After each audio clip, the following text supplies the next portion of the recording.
Jacques Spelkens à la tête du département de Corporate Social Responsibility chez GDF Suez. Alors pourquoi avoir accepté de participer à ce débat sur le choix des langues ici à HEC? Parce que je sais que vous venez de loin aujourd'hui, exprès pour nous.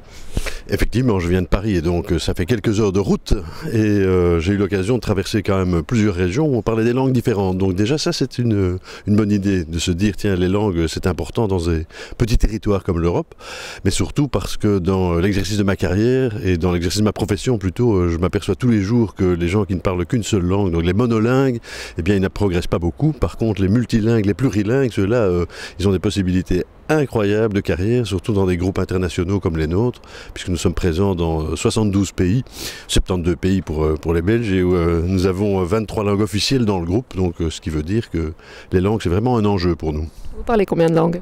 Moi je parle 6 langues, voilà. Lesquelles et comment les avez-vous apprises?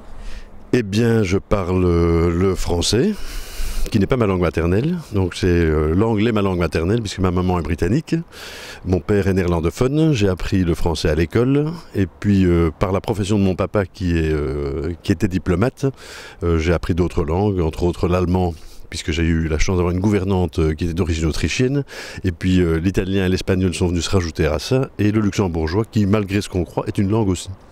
Ah oui, on avait oublié le luxembourgeois. Donc vous parlez combien de langues? Parce que j'ai pas suivi, je vais vous dire. Voilà, ça en fait 6. Je parle vraiment 6 langues. Ouais. Au vu de votre carrière, ça a été un moteur tout de même, ces langues. Mais disons que la langue en elle-même, oui, mais ce qui se rapproche le plus du moteur dont vous parlez, du levier, c'est que la langue, en fait, c'est une porte d'ouverture vers la culture du pays. Et plus vous connaissez cette culture, plus vous avez accès à des connaissances autres que simplement des connaissances livresques ou académiques, mais aussi à un savoir-être par rapport à d'autres populations, d'autres ethnies, d'autres cultures et d'autres modes de vie.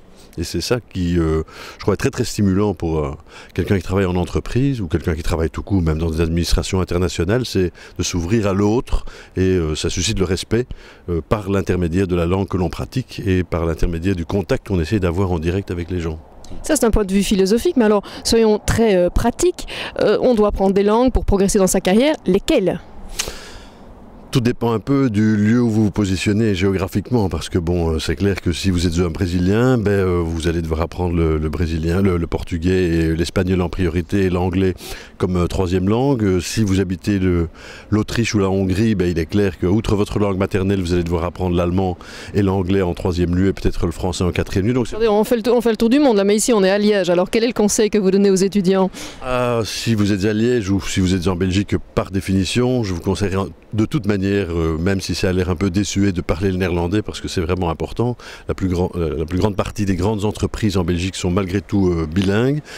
L'anglais de toute manière, ça c'est inévitable, et pour peu que vous vous orientiez vers une carrière, vers le nord de l'Europe, pratiquer l'allemand et pourquoi pas le russe, vers le sud de l'Europe, pratiquer l'espagnol et l'italien, et je pense que l'avenir est malgré tout à ceux qui parleront soit le chinois, soit le portugais pour le Brésil, parce que là il y a des marchés émergents qui sont à portée de main. Dites donc, vous ne parlez pas le chinois? Pas encore. Vous apprenez? Mais j'ai essayé, mais c'est vraiment une langue très très compliquée parce qu'elle est dans un tout autre registre que le nôtre. C'est une langue, comment vais-je dire, tonale alors que les nôtres sont atonales et c'est un peu compliqué d'appréhender cette langue-là, d'autant plus qu'il y a le problème de l'écriture. Parce que bon, chez nous on a 26 lettres dans notre alphabet, les Chinois ont quelque chose comme 60 000 idéogrammes dans leur alphabet, donc c'est un peu plus compliqué à apprendre. Alors, avec une maman anglaise, un papa néerlandophone, une scolarité en français, vous rêvez dans quelle langue? Est-ce que je rêve d'abord? Oui, je rêve. Mais je pense malgré tout que je rêve en anglais. Oui. Merci Jacques Spelkens.